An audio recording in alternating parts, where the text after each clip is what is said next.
Even if you don't have sex, you can still enjoy a very satisfying sexual experience.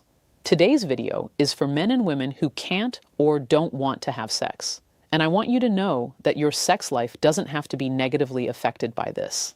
Hi, I'm Dr. Lisa. I'm a clinical sexologist, intimacy researcher, and relationship therapist.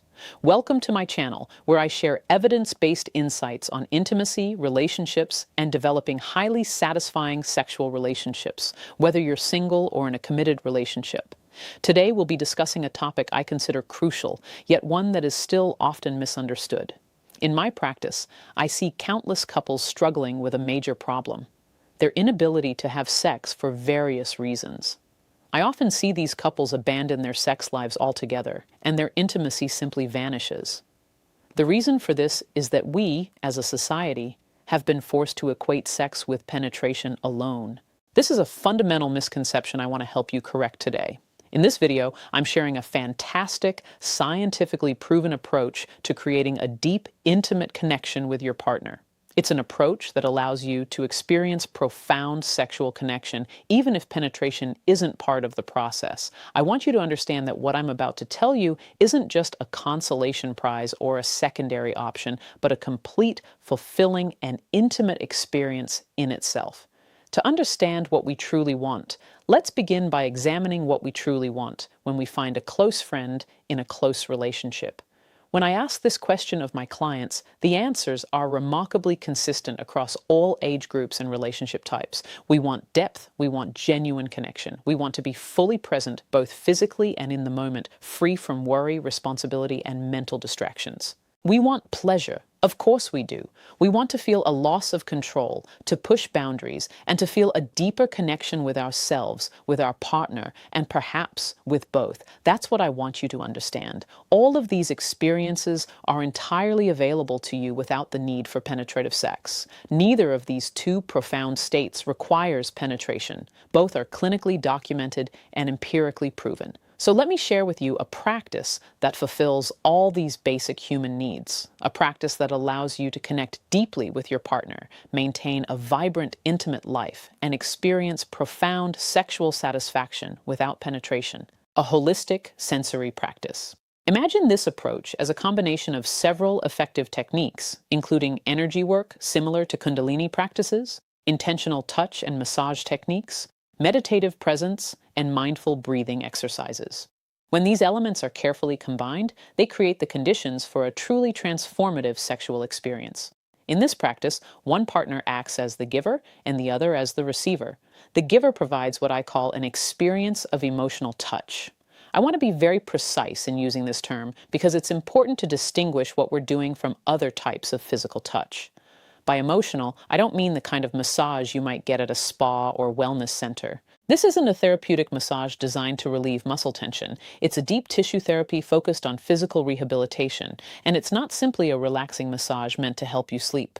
What we offer is quite different. Our sensory touch experience engages the entire body, including areas rarely touched intentionally in daily life, as well as sensitive areas we typically associate with sexual activity, such as the genitals. To get the most out of this exercise, I recommend that both partners be completely naked, which enriches the range of tactile expression. Now, we want to fully integrate intimate physical expression. This means adding elements like kissing, not just on the lips, but all over the body. This means foreplay, anticipation, building tension, and then releasing it. It includes the physical expression that distinguishes romantic touch from other forms of contact, such as licking and light nibbling. I also want you to consider how to increase direct physical contact. This primarily involves, as I mentioned, sliding, using your body as an instrument of pleasure, and touching your partner's skin. The greater the area of contact, the more intense the experience and the heightened the sensation. This stimulates the entire nervous system, creating a comprehensive awareness of the body, which intensifies each subsequent sensation. Adding different textures and various sensory elements is also advisable. Feathers, for example, can evoke beautiful and unique sensations. Different materials, such as silk, velvet, and soft cotton, produce different neural responses. You can even introduce food by feeding your partner as part of the experience to stimulate their senses of taste and smell in addition to touch. Practical note: when using feathers and other materials, oils should be avoided in these training sessions. But when moving from one body to another, oil becomes essential. and I recommend using a generous amount. High-quality massage oil or coconut oil provides the necessary hydration for smooth movement and enhances the sensation of skin-to-skin contact. 3 key principles. Now let me explain the 3 main principles that will transform this experience from mere pleasure into a profound transformation. The first principle is total presence. The first and most important principle is to be completely present. By presence, I mean nothing other than the experience you are creating with your partner in this moment. Don't think about work, don't think about tomorrow, and don't evaluate performance. You are here alone, completely focused on the sensation you are giving or receiving. One of the most effective ways to achieve this heightened state of mindfulness is to direct your full awareness to the point where your body touches your partner's. When your hand touches your partner's arm, your awareness is entirely focused on that precise point, nothing else. This deep focus on thoughts is what meditation practitioners call dharana, and it is profoundly impactful. Presence isn't something tangible or measurable, but its effects are deep. It creates a sense of security, builds trust, and allows both partners to let go of their defenses and immerse themselves in a structured experience. Your partner will feel the difference between the intended touch and the actual touch. Even if you can't explain how you know, it makes a big difference. The second principle is conscious breathing, which involves breathing specifically for the receiving partner. In traditional meditation practices, we breathe through our noses because nasal breathing calms the nervous system and mind. But in this context, we want the opposite. We want to build energy, energize the body, and improve mood. And breathing through the mouth achieves that. Taking a deep breath through the mouth, followed by a full exhalation through the mouth, creates what could be described as a powerful surge of energy throughout the body. This breathing pattern activates the sympathetic nervous system in a controlled manner, increasing oxygen flow and allowing energy to accumulate and circulate throughout the body. I encourage the receiving partner to take deep, audible breaths throughout the exercise. This isn't about deep breathing, but about conscious, intentional breathing that increases the body's vitality, activates dormant sensory pathways, and allows that awakened energy to flow and move. The third principle, the joy of giving. This principle pertains to partners in the act of giving, and it's something I consistently observe in my practice. A giver should find genuine joy in giving. I often see givers so focused on their partner's experience that they become completely detached from their own. They think, I give, give, give. When will it be my turn? What about my needs? This mindset completely undermines the experience because it removes you from your own presence and traps you in a purely reciprocal mentality.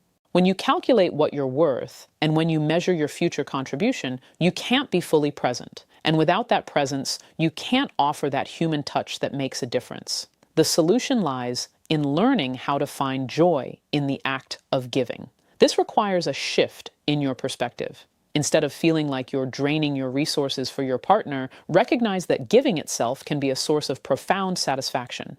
The giver should conclude the experience with a sense of fulfillment, not emptiness. You should be nourished by the closeness you've created, not drained by the service you've provided.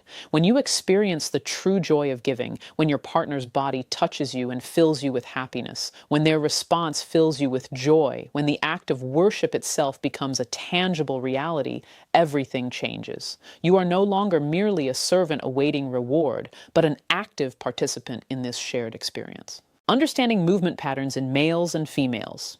Now, I'd like to discuss something of clinical importance, the difference in energy flow between males and females. This isn't perfect. There's considerable variation between individuals, but understanding these general patterns can greatly improve your practice. For a man, when he feels this, he should begin with full body contact to create a full range of motion. However, it's not necessary to remain in this position for long. Relatively quickly, attention should be directed to the penis, activating the sexual energy within it, and then this energy deliberately distributed throughout the body. The pattern is a general movement, then focusing on the genitals, then spreading out. With a woman's body, the pattern is completely reversed. Women often need their entire body stimulated first. You should start from the extremities and work your way to the center, from the outer edges, then gradually move towards the genitals. I advise my clients to touch their genitals literally as the last part of their body to be touched. Before intercourse, you should stimulate every part of her body, every hand, every toe, the backs of her knees, the palms of her hands, her neck, her scalp. Only after this comprehensive stimulation can intercourse take place. This difference reflects the difference in the flow of sexual energy between men and women. And when you consider these patterns, both partners can delve deeper into the experience and tap into its full potential. The goal is freedom. Here's something crucial I want you to understand. The goal of this experience is not spontaneity. I can't stress this enough. We must let go of any attachment to the outcome. We must let go of the pressure of the goal. The primary goal is to be fully present in the moment. You cannot be present while focusing on a future result. You are not trying to bring your partner to orgasm, nor are you trying to achieve it yourself. Orgasm is wonderful when it happens, but it's not a goal we strive for or work towards. Without it, the experience is incomplete. Similarly, it makes no difference whether a woman experiences vaginal lubrication or whether a man ejaculates or continues to ejaculate. These physiological responses are not indicators of success or failure. It's a completely liberating experience, and we want to allow our bodies to respond in whatever way feels right for us at any given moment. When we let go of these assumptions, something extraordinary happens. We create space for entirely different, surprising, and ultimately satisfying responses, rather than the predictable patterns we might expect.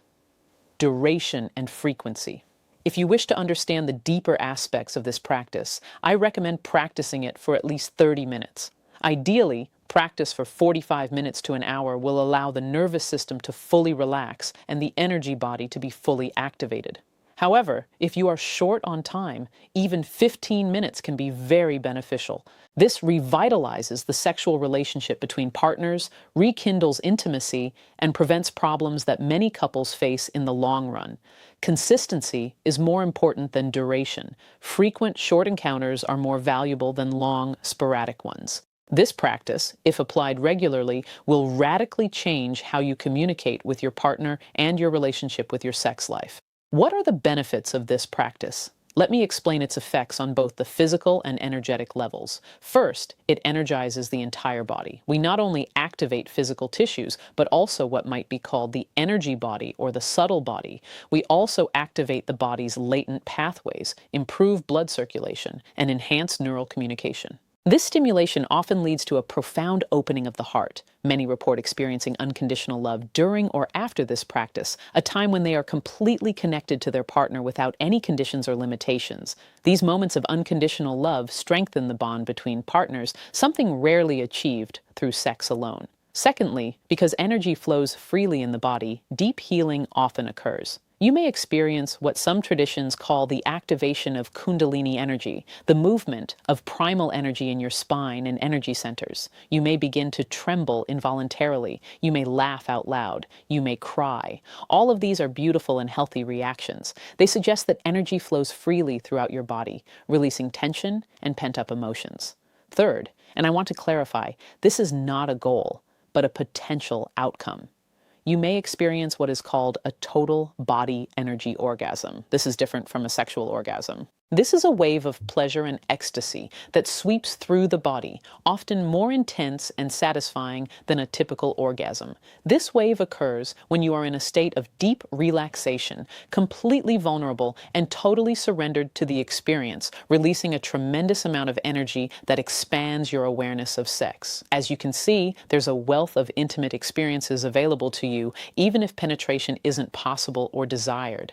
This is one of the most important things I help my clients understand. Sexuality is broader and more diverse than we imagine. You can be incredibly sensual, deeply fulfilling, and intensely arousing without penetration. Your sexuality is not limited to sex alone. It encompasses your full potential for pleasure, connection, power, and the experiences you create for yourself. As we broaden our understanding of what true sex is, we break free from artificial constraints. We feel powerless when we are unable to penetrate. Sometimes we feel like we're missing out or that we're settling for too little. We consider what we have sufficient in itself. In conclusion, I hope you found this video helpful. If so, please click the like button. This will help many others find this valuable information. And if you'd like more content on these topics, please subscribe to my channel. I publish new evidence-based content weekly about intimacy, relationships, and sexual safety. Thank you so much for joining us today and for your commitment to enriching your intimate lives. See you in the next video.